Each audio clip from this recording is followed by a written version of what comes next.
Labrīt, jaukajā ziemā. Šodien mums ir šitāds modelīts ienācies. Es vienkārši uztaisīšu apskatiņu.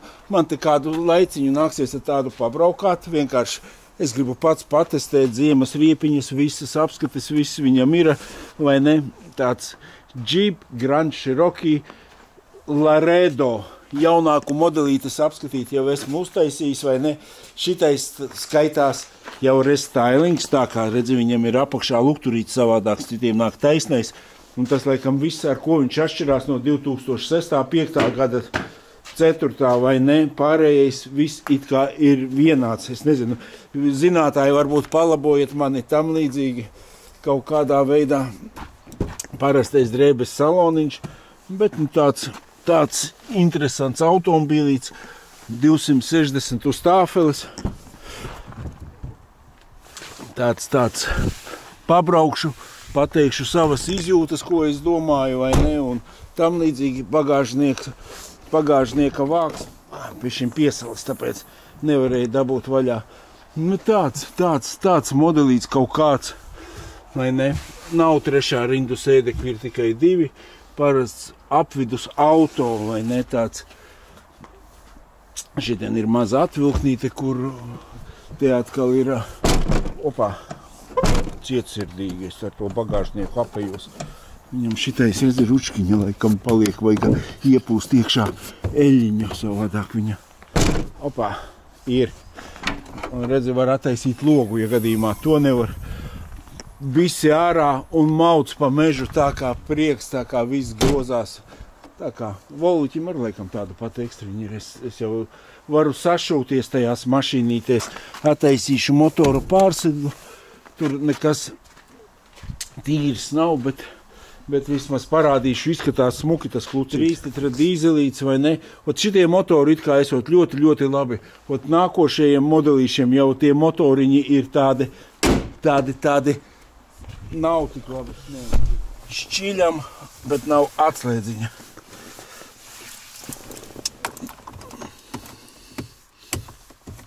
Atslēdziņa tāda pati kā jaunajiem 8. 11. gada vojīšiem jaunajiem. Vecajiem jaunajiem ir ar pogu jau, vai ne? Un braucam dzīvē.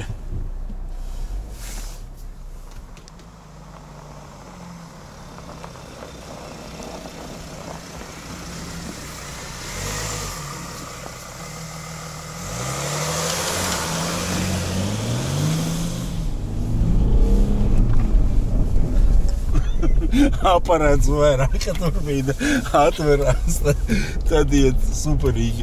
Vienīgais tas, ka kā turbīna atverās, tā arī zini, kas notiek tā.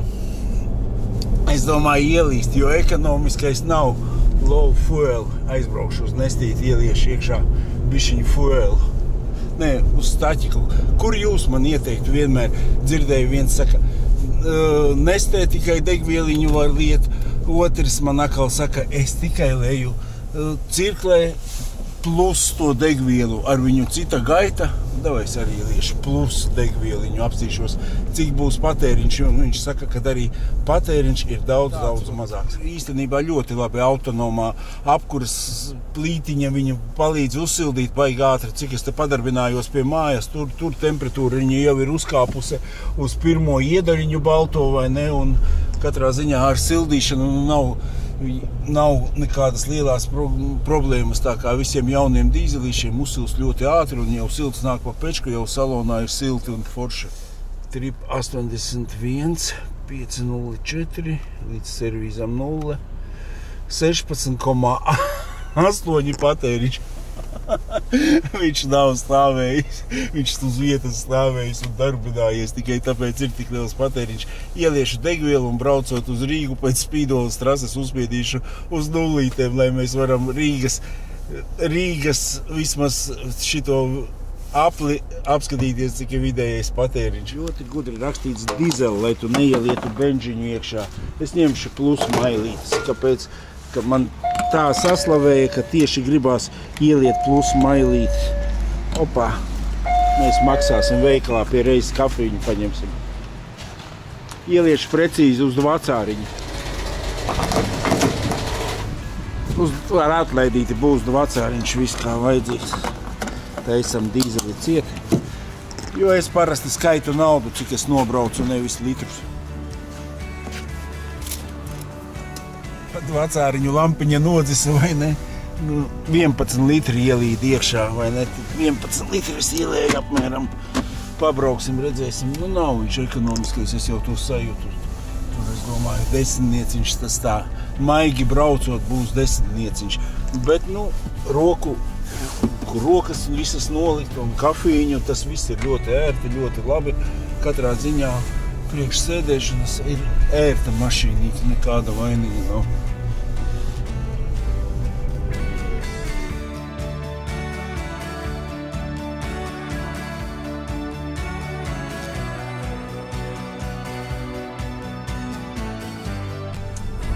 Nu, tuvojamies Spīdolas trasei. Pamēģināsim ko labu. Motoriņš ir uzsilis, viss ir kā vajadzīgs. Var droši žmiegt grīdā. Aizmugurē neviena nav. Ļoti tuvu. Mazs gabaliņš ir. Stop, bremzējam. Stop zīmīte. Spīdolas trasīte. Nullīte. Aiziet grīdā. Sporta režīms laikam viņam nebija. Bet smuki viņš ceļ, nekāda vainiņa.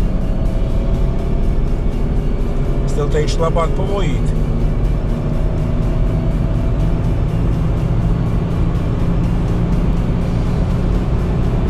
Pāri 142, precīzi 142. Iekloķē vojītim laikam bija 130, vai ne? 3 motoriņu. Tā kā priekš celšanas, priekš džipa, apvidus mašīnas, es uzskatu ļoti labi. Patēriņš 17,1. Vai mēs viņu resetējam, lai ir kruīzīti. Kruīzi ļoti ērti šitā. Tas ir tāpat kā pēc 8. gada Voyagerīšiem, vai ne? Nevis pēc 8. bet no 8. līdz 11. gadam. Es vienkārši braucu un tā pie sevīm prātoju, tas laikam kaut kāds no 7. gada, 2007. kaut kāda plasmasa ēra sākās. Tā kā Voyageri visi no plasmasa. Tā arī šitam, kur tu skaties, visur, pilnīgi, zini, tāds, tas ir kaut kas mīkstāks, vai ne, bet, nu, es nezinu, kāpēc, tāds liekas tāds pelēcīgs plasmas, te vismaz ap spidometru tāds chromiņš ir, vai ne, un no jaunais modelīts tas jau atkal ir tāds smukāks, un interesi pēc pat iekāpsim, salīdzināsim. Patēriņš jau 9,6 parādīja, jau nokrities stipri. Bet šitais motoriņš, viņš ir MG642 Mersīša dzinējs, nāk MLKs, nāk 300C, ar 300C es gandrīz pabraukāju pusgadu, vai ne, tādu patestēju. Motors šitais ir ļoti, ļoti labs. Citi saka miljonņiks, kāds miljonņiks nav vairāk, vecie Mercedes bija miljonņiki, bet, es domāju, ka tāpat viņš ir stipris, izturīgs. Un nav jādomā ne pa kaut kādām ķēdēm, siksnām, zobenēm, tas viss ir labi uztaisīts un labi iet un labi kalpo. 9,6. Apskaties, tieši izvēlīte Volvo XC60, XC90, X5, Jeep Grand Cherokee. Kuru izvēlētos? Katram savs, pilnīgi katram savs, dažādas mašīnas, saproti? Un tu nevari pateikt, X5 pusgadu pabraucu. Nevienu sliktu vārdu, vai ne? Bet negribētu sev. Šitādu Grand Cherokee arī negribētu sev. Volvo XC90. Tu zini, ja man ikdienā braukt, laikam es paliku pie tomēr Zandelēm un XC90, bet tas ir katram savs pilnīgi.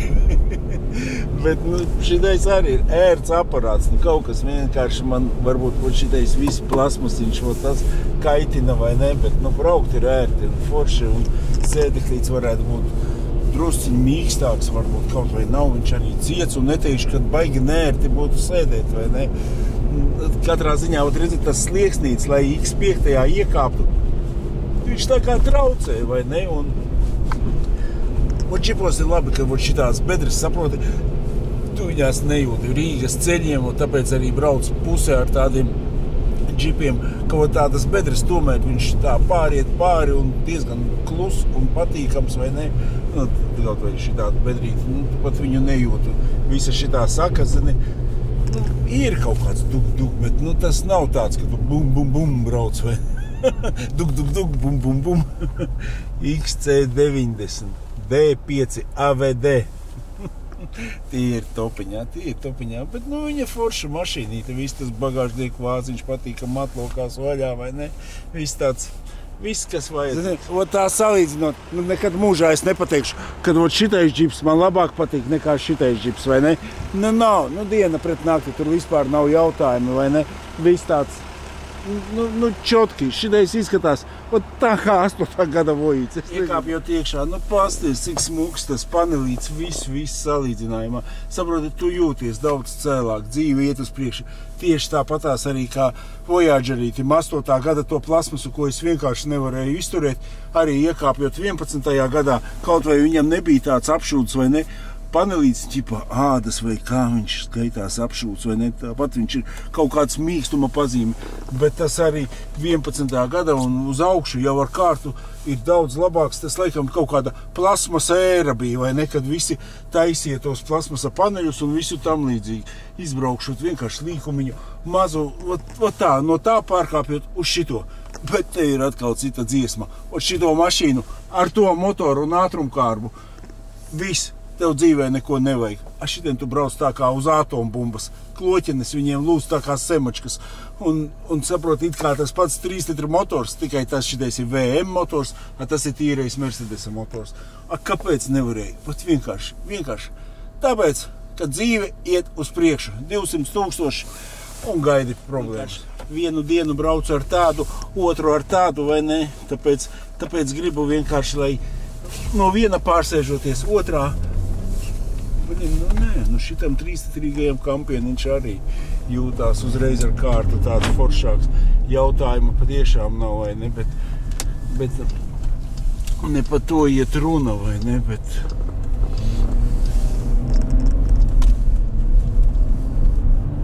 tāds cietāks, tā kā bišķiņ ir stingrāks, protams. Liktu man izvēlēties, ar kuru tu vēlies braukt. Nu, protams, muļķīgi būtu. Nav tā kā es pārkāpu uz vecā vojīša, vai ne? Dzīve iet uz priekšu, nu ir.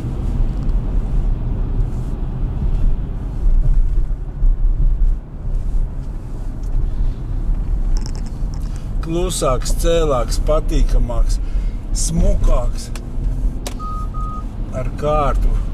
Visas ekstra spoguļu, 3-stūrīši, aklā zona, vai ne?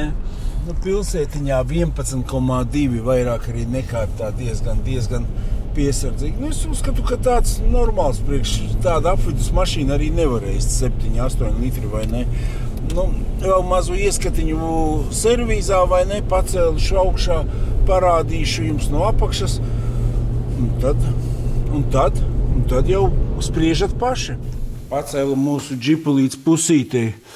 Gribu tāds augšējais ričeks, tāds izskatās kā drāts, resnadrāts vai ne, bet 100 punkti visi kārtībā ar stiprimiem, jo es domāju, spriežot pēc stabilizātora stieņa, te viss ir aprēķināts un viss ir izdarīts. Suportiņš bišķiņā ar rūsiņu vai ne tāds virspusēju, bet bremžu disks skaists izskatās, brauc un bremzē ļoti labi. Aizmugurē amīši vienkārši. Parasti ir tādi, arī atsperes nav lāgas vai ne.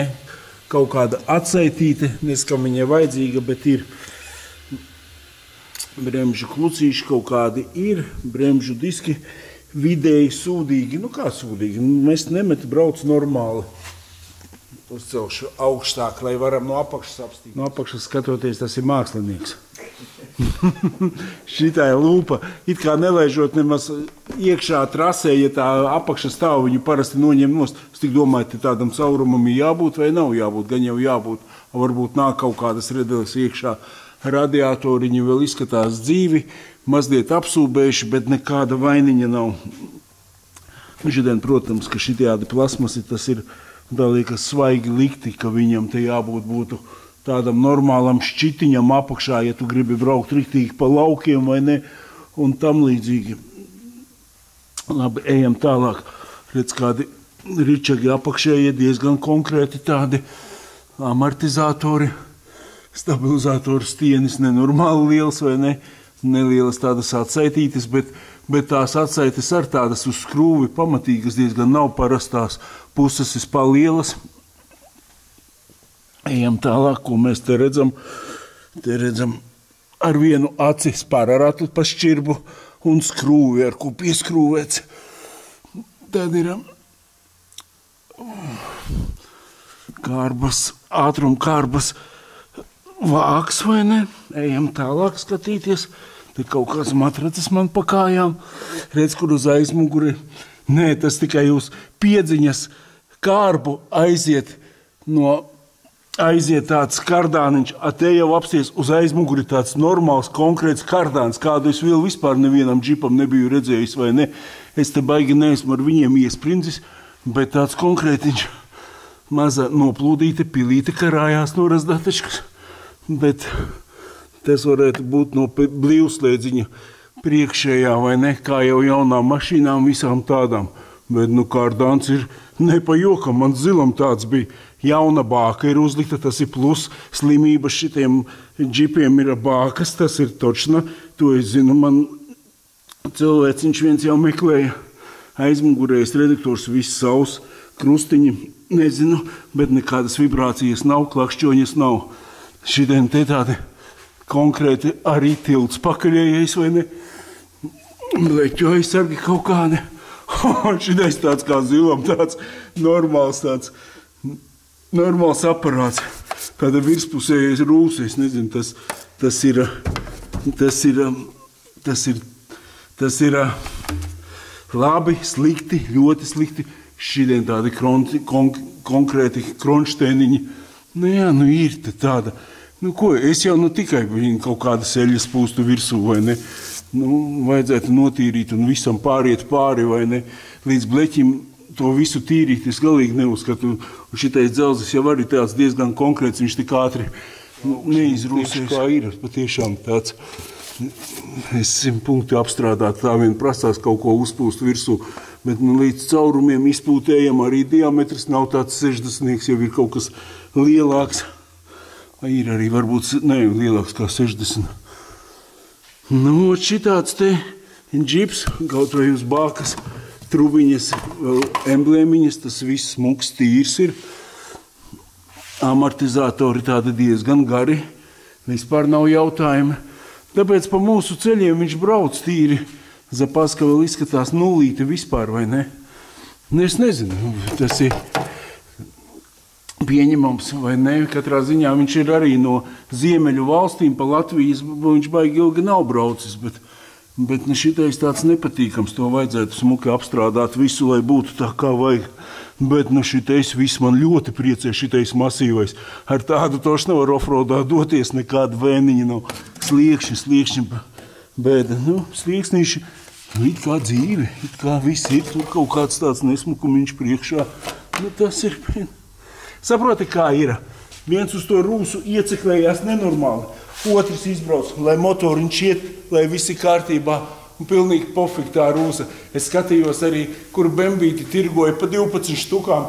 Un tieši bija aizbraucis uz servīzu pacelt augšā.